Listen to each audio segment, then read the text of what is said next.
Coefficient हो गया आपका। अब बात करते हैं नॉन न्यूटोनियन फ्लूइड। एक तो हो गया आपका न्यूटोनियन फ्लूइड, एक हो गया नॉन न्यूटोनियन फ्लूइड। देखिए क्या होता है, इसका एक अलग से आपका ब्रांच होती है जिसको बोलते हैं रियोलॉजी। रियोलॉजी जिसमें हम क्या करते हैं, study of non Newtonian fluid के बारे में पढ़ते हैं, रियोलॉजी। ठीक है, रियोलॉजी के बारे में, रियोलॉजी में हम क्या करते हैं, नॉन न्यूटोनियन फ्लूइड के बारे में पढ़ते हैं। इसमें हम लोग थोड़ा बहुत पढ़ेंगे क्या होता है नॉन न्यूटोनियन फ्लूइड। देखिए जो आपके न्यूटन का जो आपने इक्वेशन निकाली है वो फॉलो नहीं करते हैं, that is called non Newtonian fluids. अगर हम ऐसे ही बोलें, इस भाषा में बोलें कि न्यूटन का जो इक्वेशन फॉलो नहीं करेंगे, that is called non Newtonian fluid. Basically इनकी इक्वेशन क्या होती है, इस फॉर्म में होती है ये।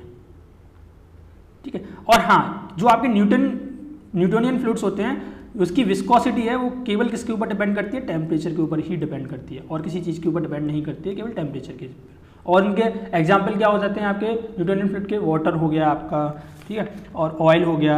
ऑयल कह सकते हो, ऑयल में क्या, कोई भी ऑयल ले लो, और जैसे एयर ले लिया, पेट्रोल ले लिया, ये आपके क्या होते हैं, न्यूटोनियन फ्लूइड होते हैं। ठीक है, नॉन न्यूटोनियन फ्लूइड होता है, ऐसा नहीं होता कि वो टेम्परेचर पर डिपेंड करते हैं और साथ में और भी पैरामीटर्स पर डिपेंड करते हैं। ठीक है, लेकिन इसकी बेसिक इक्वेशन क्या होती है, tau equals to tau y plus k d u by d y की पावर n। ठीक है, जिसमें आपकी जो k वैल्यू है, यानी कि जो टाउ वैल्यू है, जब आपका इनिशियल डिफॉर्मेशन नहीं हो रहा है तो आपको क्या है, टाउ वाई इनिशियल आपकी शेयर स्ट्रेस उसमें जनरेट हो रहा है, यानी कोई वेलोसिटी नहीं हो रही तो भी इसमें टाउ वाई जनरेट हो रहा है शेयर स्ट्रेस। ये हम ग्राफ के थ्रू अभी आपको बताएंगे। के आपकी क्या है कि आपकी फ्लो बिहेवियर इंडेक्स है, जिसको बोलते हैं फ्लो बिहेवियर इंडेक्स। एन आपका जो है वो है आपका फ्लो कंसिस्टेंसी इंडेक्स। ठीक है, और d u by d y ये आ गया वेलोसिटी ग्रेडियंट आपका। अब इसमें देखिए हम लोग क्या कर सकते हैं, हम इसको रिसेंबल कराएंगे न्यूटोनियन इक्वेशन से। ठीक, फ्लूइड इक्वेशन, विस्कोसिटी इक्वेशन से। Tau equals to tau y है, प्लस हम इसको इस तरीके से लिख सकते हैं, के d u by d Y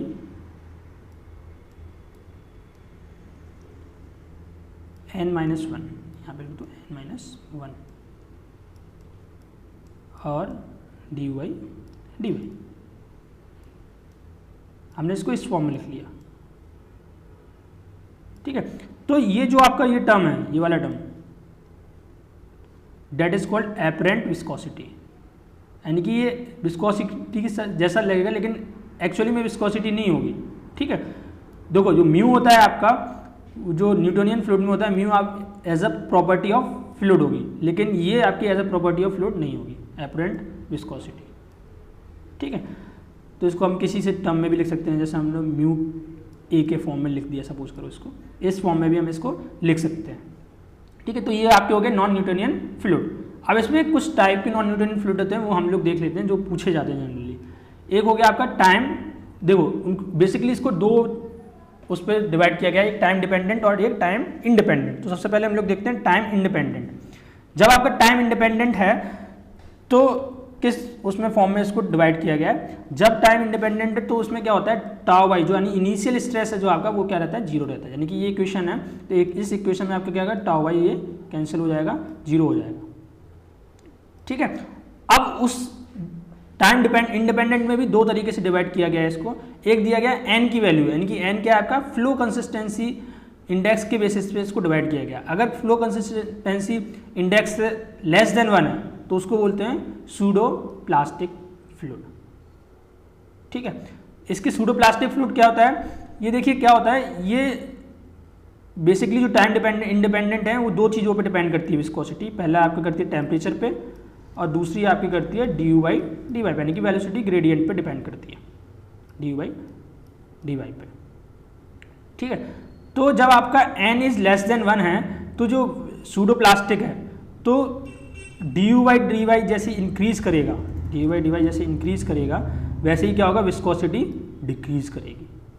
बहुत ज़्यादा जरूरी है, अगर d u by d y increase कर रहा है तो viscosity of that fluid decreases for the non Newtonian fluid. ठीक है, इसके एग्जाम्पल क्या हैं, paints, blood, milk, ketchup, paper pulp in water, polymer solution, ये सारे के सारे इसके एग्जाम्पल्स हैं, और भी बहुत सारे एग्जाम्पल्स हैं। तो ये मेन एग्जाम्पल्स, इनसे कभी कभी क्वेश्चंस पूछ लेते हैं डायरेक्ट, इनको दे देंगे तो ये कौन सा फ्लूइड है, नॉन न्यूटोनियन फ्लूइड है, वो आपको बताना होगा। ठीक है, या फिर 2-3 क्वेश्चन मैंने डाले हुए लास्ट में, वो आपको मैं उस तरीके से बता दूंगा। दूसरा क्या आ गया, अगर n की वैल्यू जो आपकी है वो ग्रेटर देन 1 है तो उसको बोलते हैं डिलेटेंट फ्लूइड। डिलेटेंट फ्लूइड क्या होता है, अगर डी बाई डी वाई आपका इंक्रीज कर रहा है तो आपकी विस्कोसिटी भी क्या करेगी, इंक्रीज करेगी। डी बाई डी ये इंक्रीज करेगा तो विस्कोसिटी भी इंक्रीज करेगी। ये टाइम पे डिपेंडेंट नहीं रहते हैं, ठीक है। एग्जाम्पल क्या है आपका, sugar syrup, water solution, starch solution, quicksand. Quicksand क्या हो गया आपका, दलदल, ठीक है। जैसे इसलिए क्या होता है, जैसे जैसे आपकी वेलोसिटी बढ़ती चली जाती है और उस वेलोसिटी बढ़ेगी तो उसमें क्या हो जाता है, विस्कोसिटी भी बढ़ती चली जाती है, ठीक है। तो ये आपके एग्जाम्पल होगा टाइम इंडिपेंडेंट के। और दूसरा तो उसमें है टाइम डिपेंडेंट में हम देखते हैं, इसमें क्या रहता है, d y is not equals to zero, it is greater than zero, यानी कि d y greater than zero हो जाएगा। अब उसको भी हमने क्या किया, दो बेसिस पे डिवाइड किया एन की के रिस्पेक्ट में। जैसे अगर एन इज लेस देन 1 है तो उसको बोलते हैं थिक्सोट्रोपिक फ्लूइड, ठीक है। इसमें क्या होता है, इसमें जो विस्कोसिटी रहती है वो तीन चीज़ों पर डिपेंड करती है। एक तो आपकी टेम्परेचर पे तो डिपेंड करती है, दूसरे आपकी किस पे डिपेंड करती है, d u by d y पर डिपेंड करती है, और थर्ड वन आपकी किस पे डिपेंड करती है, टेम्परेचर पे डिपेंड करती है। D u by d y पर डिपेंड करेगी और थर्ड आपकी क्या करेगी, टाइम पे डिपेंड करेगी। तो इन तीनों चीज़ों पे ये क्या करती है, डिपेंड करती है। तो हाँ, ये थिक्सोट्रोपिक फ्लूइड में देखेंगे, थिक्सोट्रोपिक फ्लूइड में अगर टाइम इंक्रीज यानी टाइम बढ़ता चला जाएगा, पास होता चला जाएगा, तो क्या होगी, विस्कोसिटी इसकी क्या होती जाएगी, डिक्रीज होती चली जाएगी। विस्कोसिटी इसकी डिक्रीज, ये बहुत ज़्यादा जरूरी है। ये किस रिस्पेक्ट में वो डिक्रीज हो रहा है, इंक्रीज हो रहा है, ये आप लोग पेन और नोटबुक लेके बैठिए, उसमें लिख लीजिए, ठीक है। और एग्जाम्पल क्या है इसका, आइसक्रीम हो गया, ठीक है, और प्रिंटर इंक होगी, ये एग्जाम्पल है थिक्सोट्रोपिक फ्लूइड के। रियोपैक्टिक फ्लूइड के, रियोपैक्टिक फ्लूइड के क्या हो गया आपका एग्जाम्पल, अगर एन इज ग्रेटर देन 1 है, ठीक है, तो क्या हो गया आपका, तो उसको बोलते हैं रियोपैक्टिक फ्लूइड। और इसमें क्या होता है, टाइम जैसे जैसे इंक्रीज करता जाएगा उस हिसाब से विस्कोसिटी भी क्या होती जाएगी, इंक्रीज करती चली जाएगी। यानी टाइम पास होता जाएगा तो विस्कोसिटी इंक्रीज करती चली जाएगी। और इसका एग्जाम्पल क्या है, जिप्सम पेस्ट, ठीक है, जिप्सम जो होता है आपका, वो आपका एग्जाम्पल है इसका रियोपैक्टिक फ्लूइड के। और अगर आपका n इक्वल्स टू 1 है तो उसे बोलते हैं विंगम प्लास्टिक फ्लूइड, ठीक है। इसमें क्या होता है, n इक्वल्स टू 1 हो गया तो ऑटोमेटिकली क्या हो गया, रिसेंबल किसके साथ कर रहा है, फ्लूइड, न्यूटोनियन फ्लूइड के साथ रिसेंबल कर रहा है, क्योंकि बस इसमें क्या है आपका इनिशियल टाउ वाइज इसमें चाहिए होता है, उसमें क्या होता है, इनिशियल टाउ वाइज 0 होता है, इसमें ग्रेटर देन 0 है, ठीक है। तो उसको बोलते हैं विंगम प्लास्टिक फ्लूइड। और इसका एग्जाम्पल क्या है, ड्रिलिंग मड हो गया, टूथपेस्ट हो गया, these are the examples of विंगम प्लास्टिक फ्लूइड। अब हम इसको ग्राफ के फॉर्म में देख लेते हैं कि ग्राफ के फॉर्म में हम कैसे इसको डिनोट कर सकते हैं, ठीक है। यहाँ पे हमने ले लिया, सपोज करो d u by d y, यानी कि वेलोसिटी के रिस्पेक्ट में इसको हमने ले लिया, वेलोसिटी ग्रेडियंट के, और इस एक्सिस पे हमने ले लिया शेयर स्ट्रेस के रिस्पेक्ट में, ठीक है। ये जो आपकी एक्स एक्सिस है, अगर हम इसको एक्स एक्सिस नोट करें तो इसमें अगर हम कर्व बनाएं तो इसको बोलते हैं आइडियल फ्लूइड।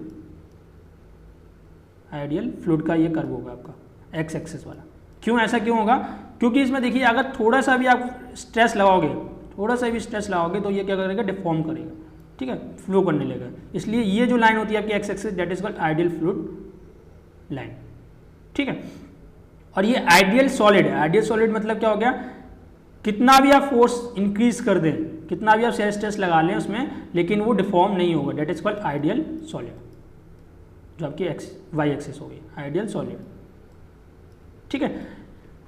अब बात करते हैं इसमें न्यूटोनियन फ्लूइड। न्यूटोनियन फ्लूइड क्या होता है, हमारी इक्वेशन क्या थी, tau is directly proportional to d u by d y, ठीक है। तो ये क्या होगा आपका, डायरेक्टली प्रोपोर्शनल, ये क्या होगा आपका, स्ट्रेट लाइन आएगी, दैट इज न्यूटोनियन फ्लूइड, ठीक है। तो हम इसको मैं NF से डिनोट कर देता हूँ, न्यूटोनियन फ्लूइड, ठीक है। अब इसमें देखिए अगर हम नॉन न्यूटोनियन फ्लूइड की बात करें, जिसमें क्या था, टाइम इंडिपेंडेंट, जिसमें d y y d tau y क्या था, 0 था, तो कहाँ से स्टार्ट होगा, वो भी यहीं से स्टार्ट होगा, ठीक है।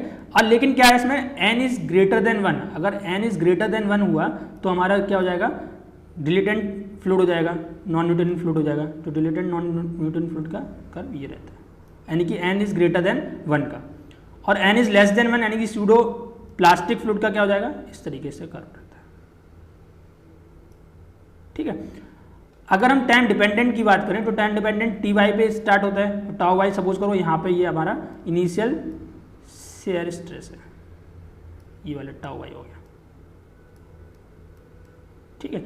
विंगम प्लास्टिक की बात करें तो उसमें क्या होता है, n इक्वल्स टू 1 होता है, तो n इक्वल्स टू 1 का क्या हो जाएगा आपका, स्ट्रेट लाइन हो जाएगी यहाँ से, ठीक है, ये विंगम प्लास्टिक हो गया। अगर n इज ग्रेटर देन 1 है, n इज ग्रेटर देन 1 किसका होता है आपका, जियोपैक्टिक का होता है, तो n इज ग्रेटर देन जियोपैक्टिक का क्या हो जाएगा आपका, ये वाला कर्व हो जाएगा। और n इज लेस देन 1 यानी कि थिक्सोट्रोपिक का होगा, तो थिक्सोट्रोपिक का क्या हो जाएगा, ये वाला कर्व।